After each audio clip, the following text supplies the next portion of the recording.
Studying to be teachers, just can't write. My name is Alan White. I'm the Executive Director of the Catskill Center and one of the hosts for today's program. First of all, I want to thank you all for coming. A little bit about me. I've been the Executive Director of the Catskill Center for 2 years. And like most of you, I'm also an elected official. I serve on the town board in the town of Hawkett. And my wife and I operate a small farm. So from my perspective, as an elected official, I have a sense of some of the challenges that elected officials in the Catskills face.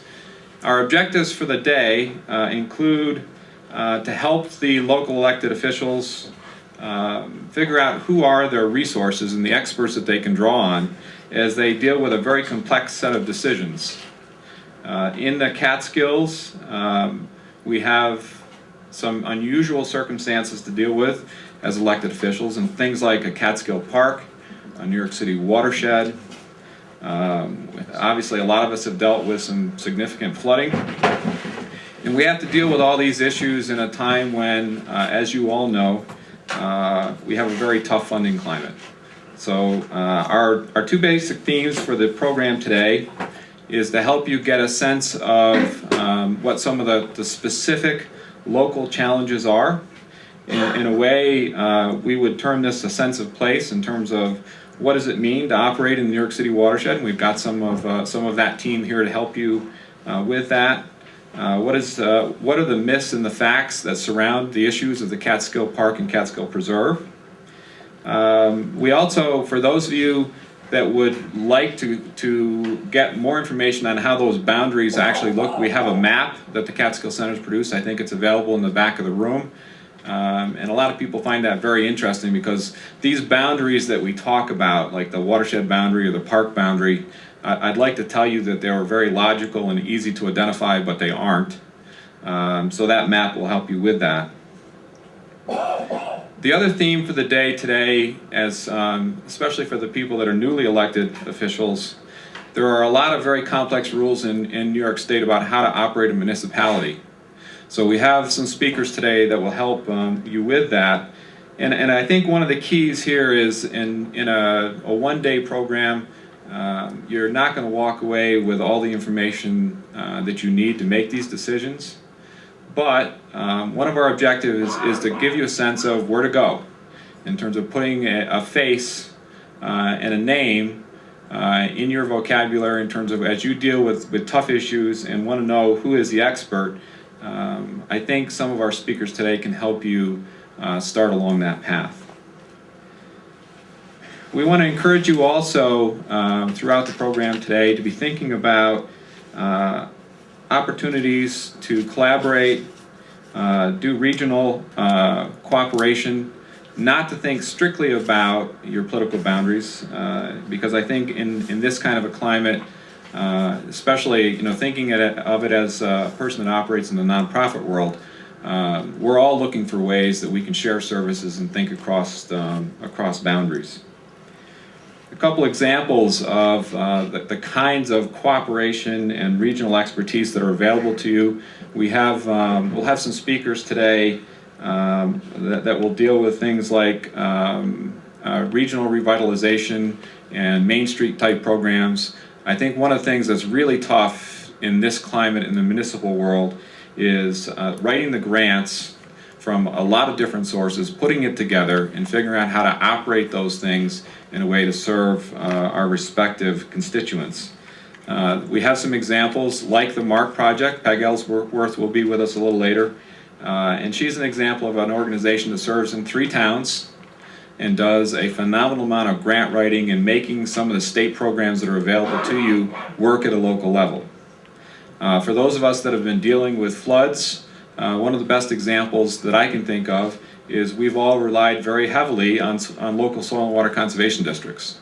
So those are the kinds of expertise that are available to us, and it's one of our objectives today to help you figure out who they are and how to work with them more effectively if you haven't already figured out how to do that. I'm going to call on Alan Rosa to come up and make some opening remarks. For those of you that have not met Alan, Alan's the Executive Director of the Catskill Watershed Corporation, And like you, Alan has some history. He was the town supervisor in the town of Middletown for 10 years before becoming the executive director of the Catskill Watershed Corporation. And I'll also say that a lot of us think of Alan as kind of the grandfather of a lot of the watershed programs.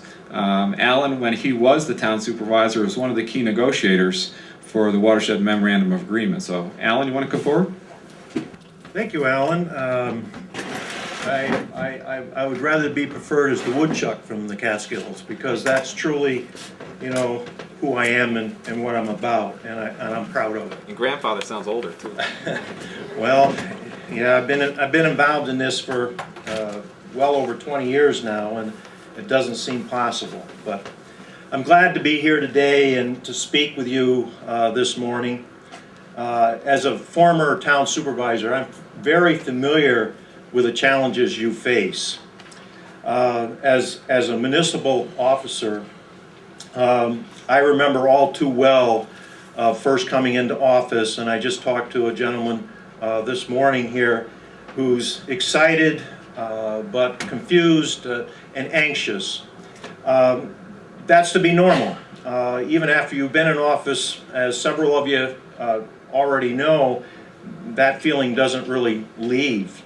You know, it's just overwhelming sometimes remembering or dealing with the everyday details and the demands of the job. There's always lots to do. There's always lots to remember. And then you have to find time to plan for your future. Not to mention you have to deal with the floods and other emergencies that come up within the town. I was the town supervisor during the 1996 floods. And yes, I said floods. We had 3 that year. And it was devastating to our town, as it was to other towns in the Catskills. Very similar to what several towns are facing today. But I'm here today to tell you you're not alone, that there are many resources for you to draw and to help make your jobs a lot easier. And today, CWC has a number of those funding and technical assistance programs that we offer, and a little bit later today, Diane Galusha will be going over those programs and technical assistance that's available at CWC. One of the services we provide annually is the Catskill Local Government Day. When we bring experienced trainers, guest speakers, fellow municipal officers who have walked in your shoes, and talk about regional topics that are of interest to you. These range from government operations to workshops on planning and zoning board members, which they need credit every year to serve on those boards, to economic development presentations. Local Government Day is usually held in the fall. The opportunity to share experience with these officials will be a great asset to you. A few years ago, Local Government Day focused on a topic. It was in one of our sessions. It was called Making the Most out of What We Have. That theme was to map that all the public lands in the Catskills. Among the presenters was a representative from the Kingdom Trails in northwest Vermont. It's a multi-use recreational trail system that attracts thousands of visitors every year. It has become a major economic engine for that area. At that conference, it also inspired folks in Stanford who wanted to develop a similar system just north of here in northern part of Delaware County. I call it the Headwaters Trail Network.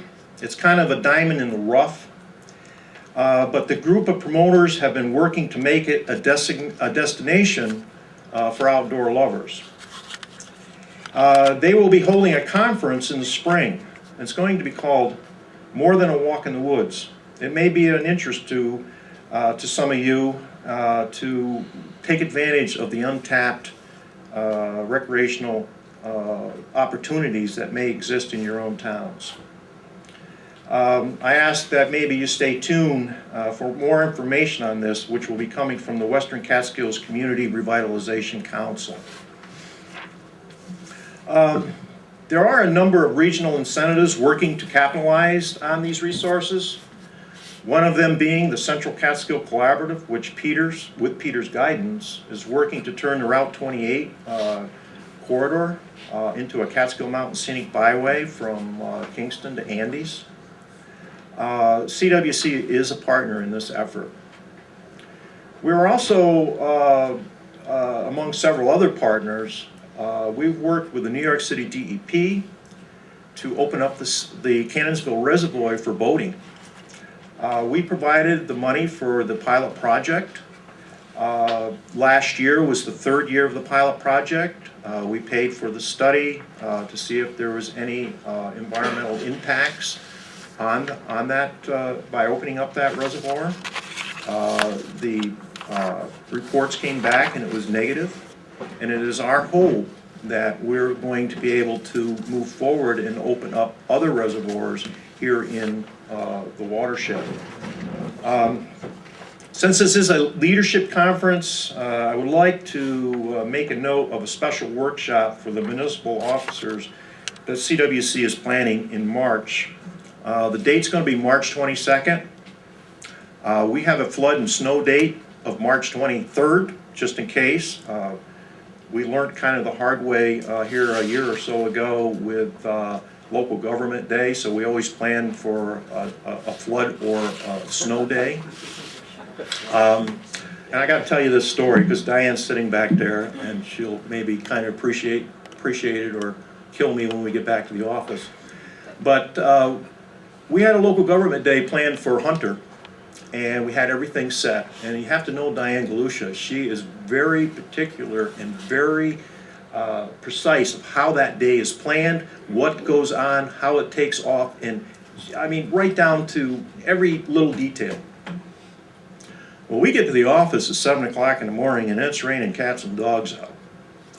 I says, Diane, we're going to have to cancel this local government day. She says, we can't cancel, we've got everything in place. We have to do this. I look out the window, and just then, of course, Route 30 has probably got about a foot and a half of water onto it. And I says to Diane, well, okay, go home and get your bathing suit, we'll make a swim for it. She turned around and she had everything organized. She gave me a paper with a bunch of names on it. She gave another employee a paper with a bunch of names on it. She says, start calling, we'll have to cancel. So that's why we have an extra day now to take care of those situations. We will be sending out notices and very shortly, and this is going to be for municipal officials, and it's a day training to know what you do when you have a disaster. We've heard from so many elected officials that were in this boat that really didn't know what to do, what their authority was, and how to proceed. So we hope that we can bring some information to you, and I hope you never have to use it, but at least you will be ready in case you do. So with that, I hope you enjoy the rest of the conference. I do plan on sticking around and want to try to get to know you better, and again, thank you very much. Thank you very much, Mr. Rosa. We appreciate you coming in today and spending time to talk with all of us. My name is Katie Palm, and I am the Director of Education at the Catskill Center. And so I'm going to take just a very few minutes to give an extremely brief background about this institute and how we sort of got here. I am then going to put on my educator hat and share a few housekeeping tidbits for the day.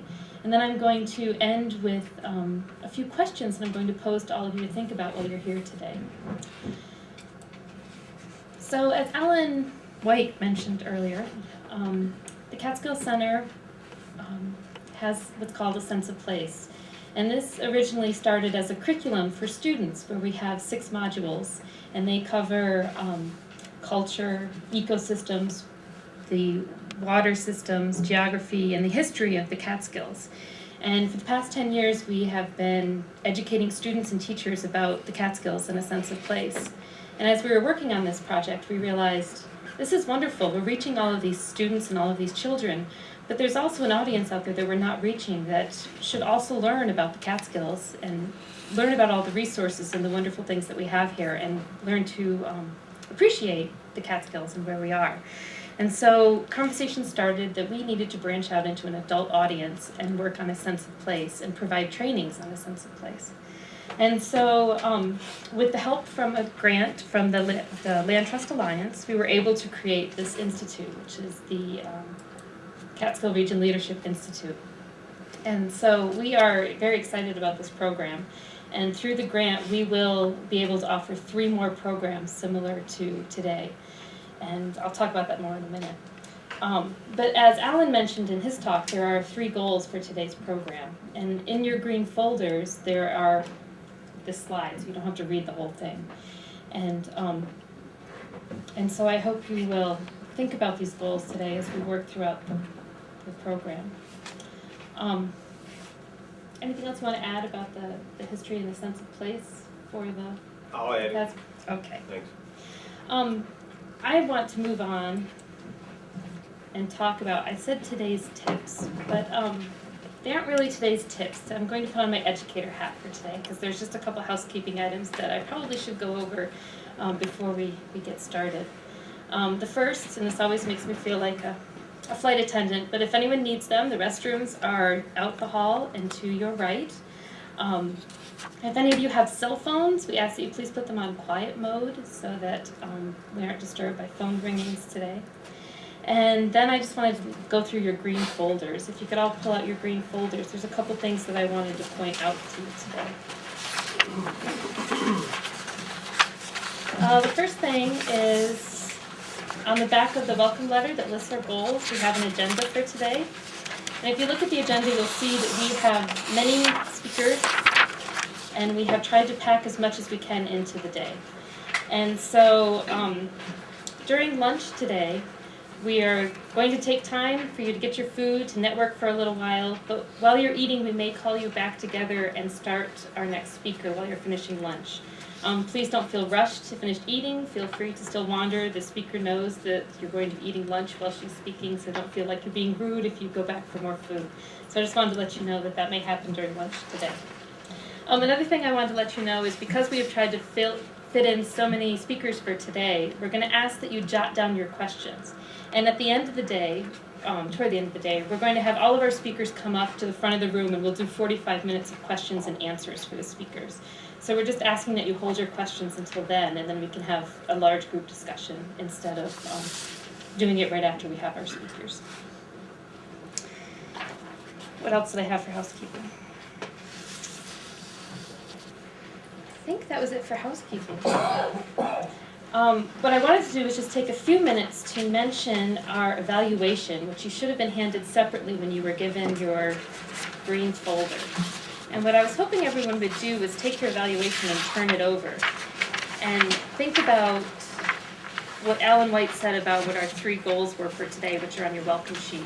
And I'd really like everyone to just take a couple minutes and write down what you hope to get out of today's session. What were your goals in coming, and what you hope to learn today. And the reason why I'm asking you to do that is because, as I mentioned, we have the opportunity to provide 3 more of these institutes for elected officials.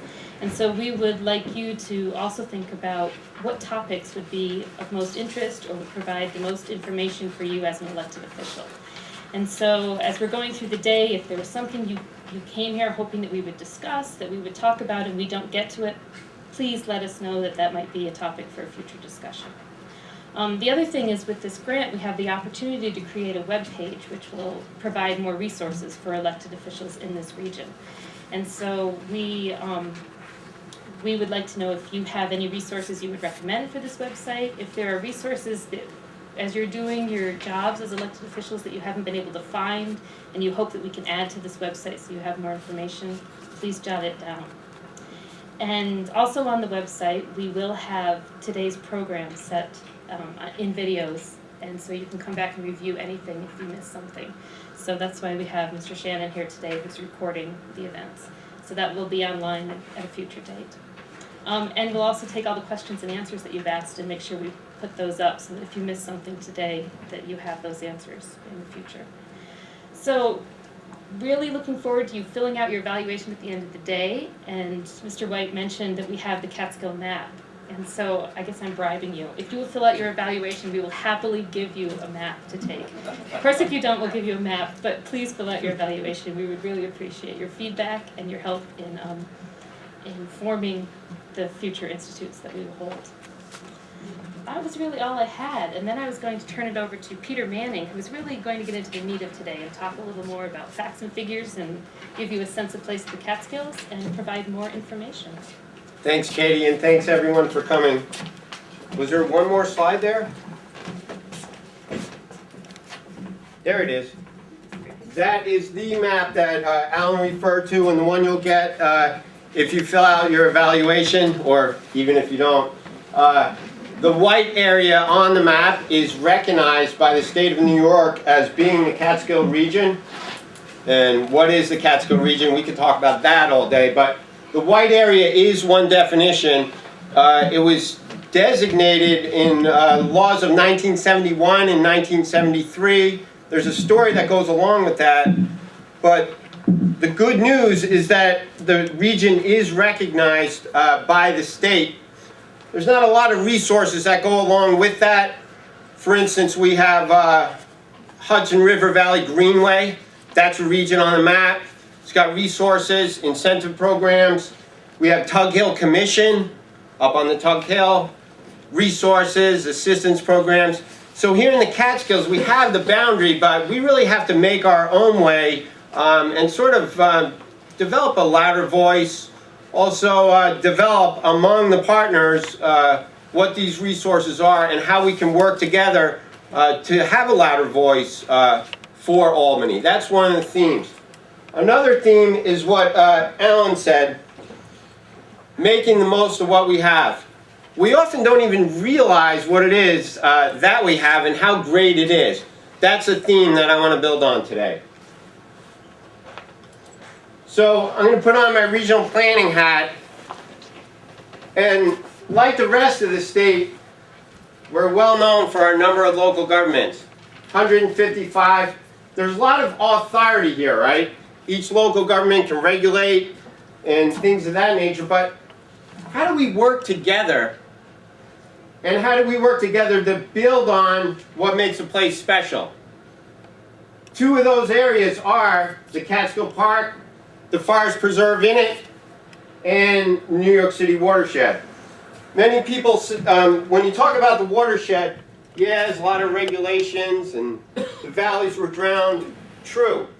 But what are the opportunities with the New York City watershed that we can capitalize on?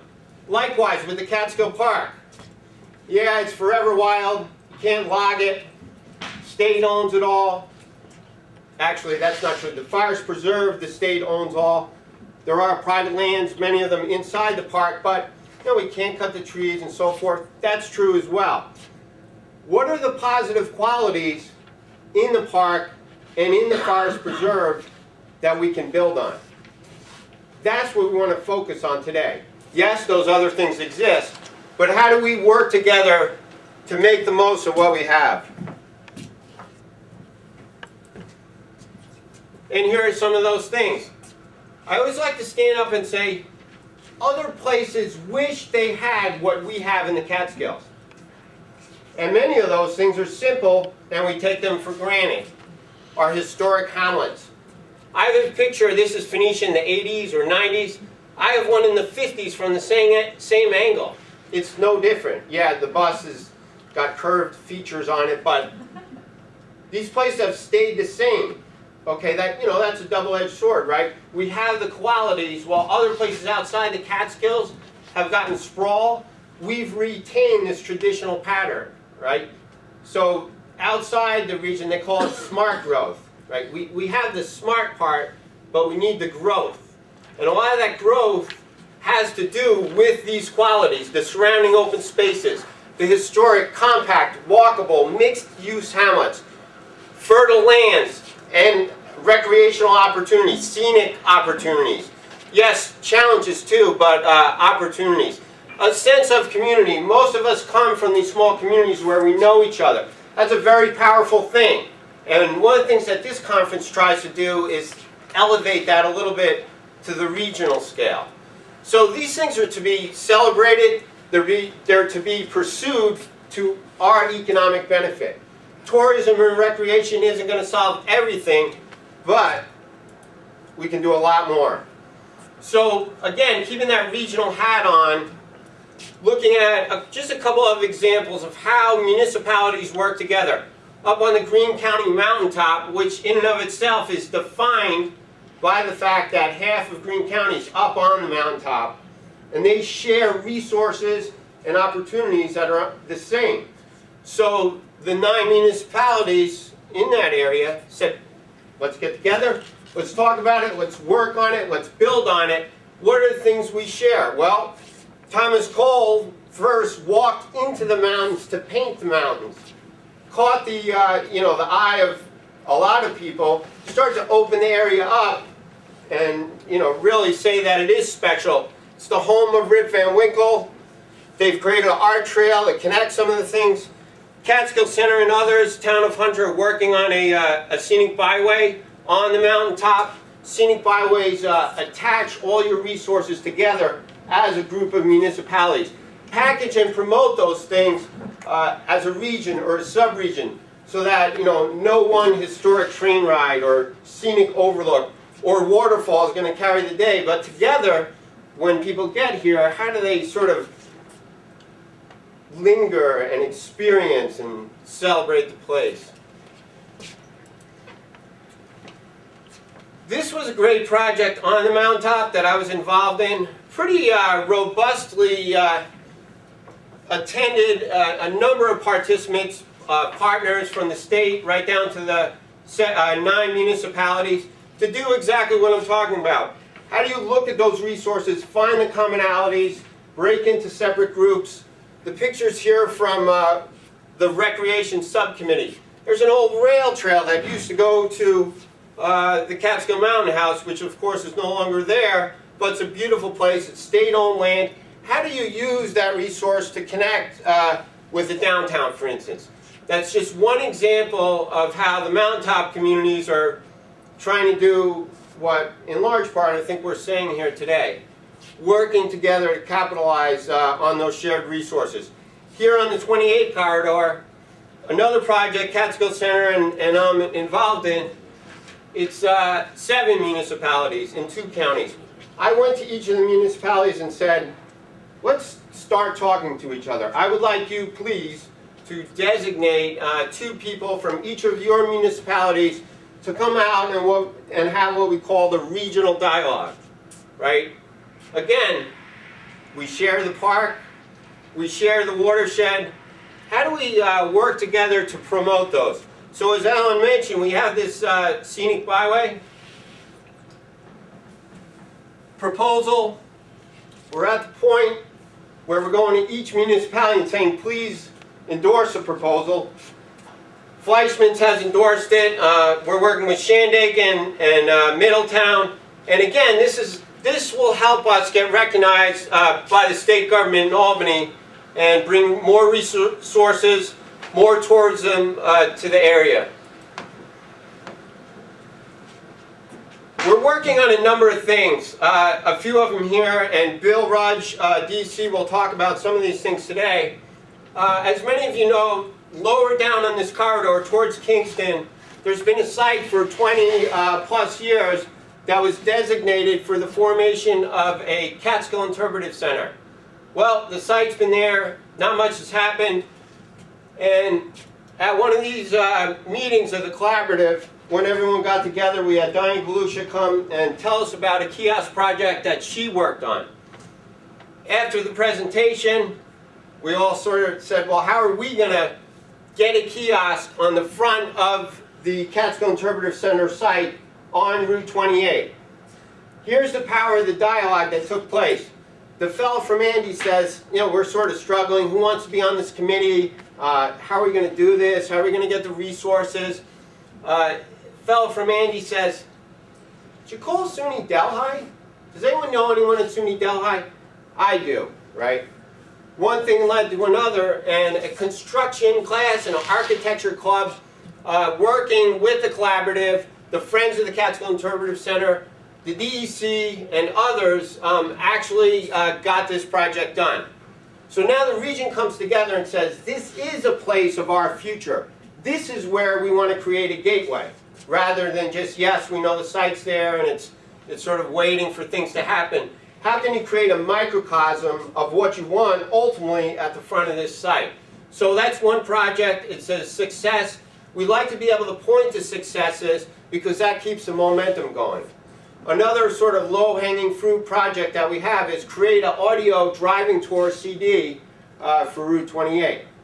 So somebody approached us, gave a presentation, sort of had the project conceived in their mind of how it would happen. And again, the conversation sort of steered the project in another direction and is now recruiting the people who live here to help get the project done.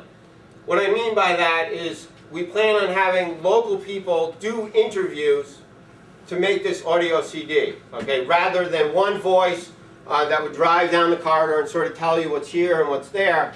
Suddenly we're like, hey, such and such is a public historian, somebody knows about the historic train rides. So we're working on this audio CD to, again, for visitors, when they enter the region, begin to interpret it more and understand what we really have here. Because we don't know, and as many of you know, I like to pick on the trail signs on Route 28, otherwise known as what trail signs? From Boyceville all the way up to Margaretville, there are 10 or more intersections that lead to state hiking trails in the Catskill Forest Preserve. One of them has a sign. So hundreds and thousands of people drive up this corridor, and even if they're not interested in hiking, they don't know what's there, right? So that's a glaring example of how we're not pursuing opportunities. So the collaborative is helping to get behind this. They're working with the DC and the DOT, and now this is one of the places we like to pick on it. Anyone who's ever been there, it's right down the road, quarter mile off the road, but you wouldn't know it was there because there's no sign. You go there and you say, wow, this is a great place. It's not steep, it follows a stream, it's good for a family, but no sign. So the DC and the DOT have actually mocked up these signs that are going to go out here. So we're getting closer to be able to interpret the corridor through signage for wayfinding signs. The Catskill Park logo signs, there's a story behind that, but these are out now in Ulster County to say you've entered a park and things are different. So visually, you enter, we have a new logo, you're not sure exactly what's different, but you know you've entered a park. We need to be able to say that more, we need to be able to say it louder, as I mentioned, to the state.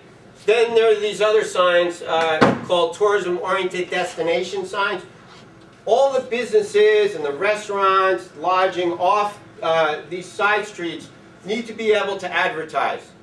In other areas, they're done with these large billboards. Yes, we have some of those out here. But there are much more what we call context-sensitive ways to promote those businesses.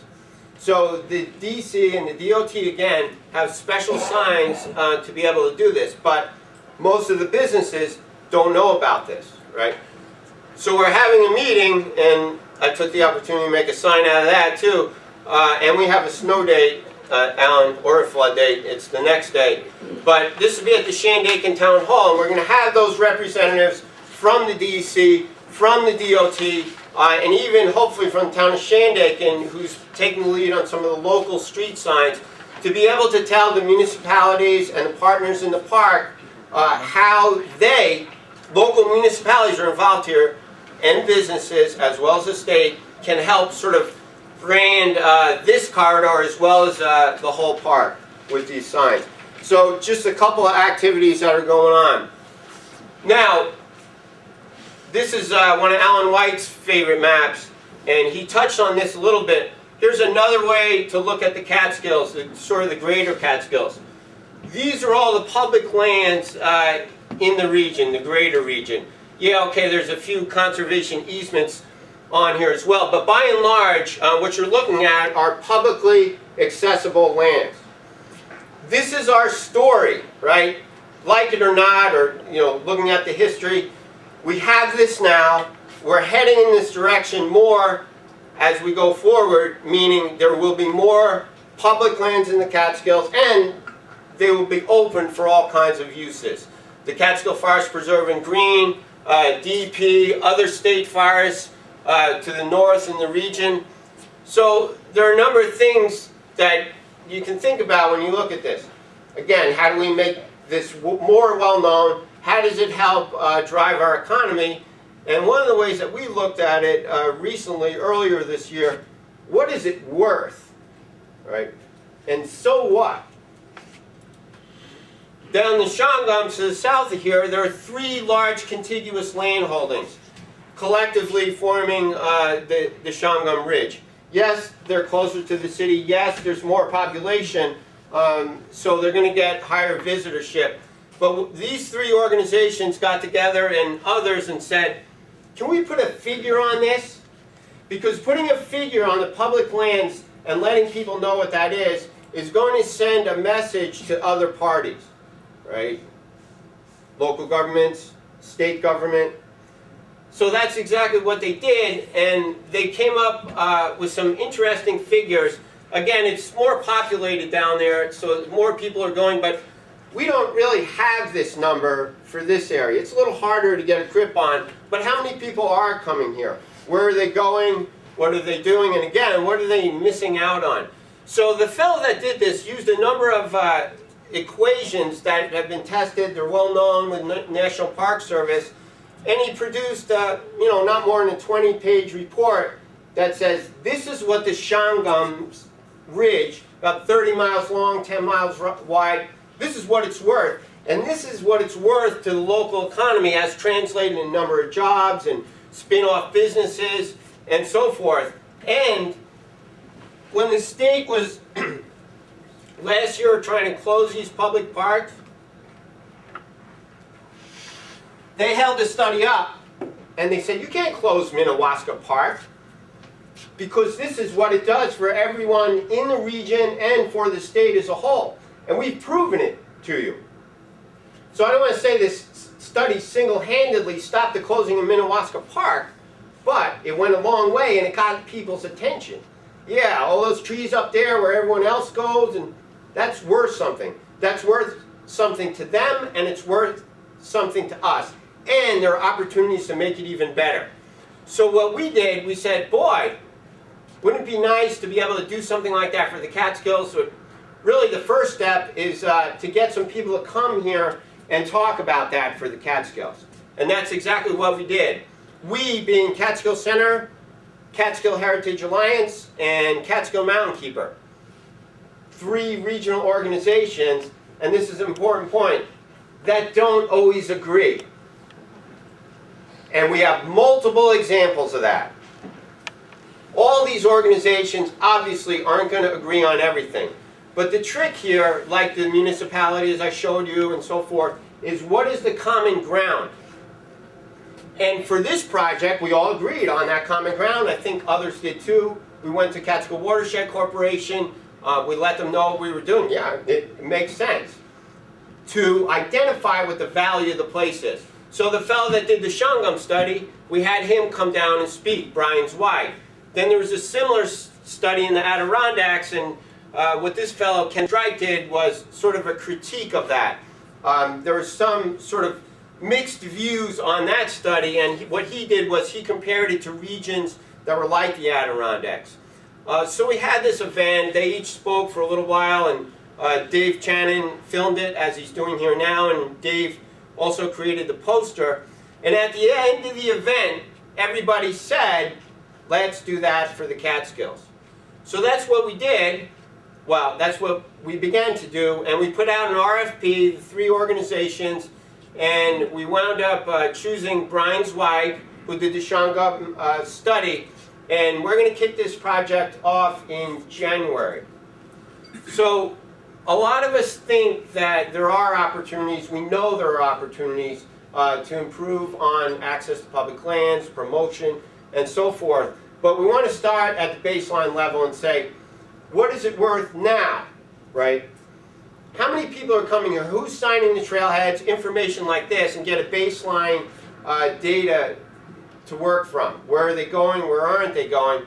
And then we're going to move in that direction to say, how do we get to a place where we can, maximize these resources? So I think that the things I'm talking about are going to be built on by Bill Rudge, New York State DEC, as well as Paul Rush, New York City DEP, and Kate Fish, our keynote speaker from Adirondack North Country Association, because that's sort of, the angle that we want to work this. How do we look at what we all share and, again, make the most of it? So think about those themes during the day. Think about what the speakers already said and what I said, and let's try to push this together a little further.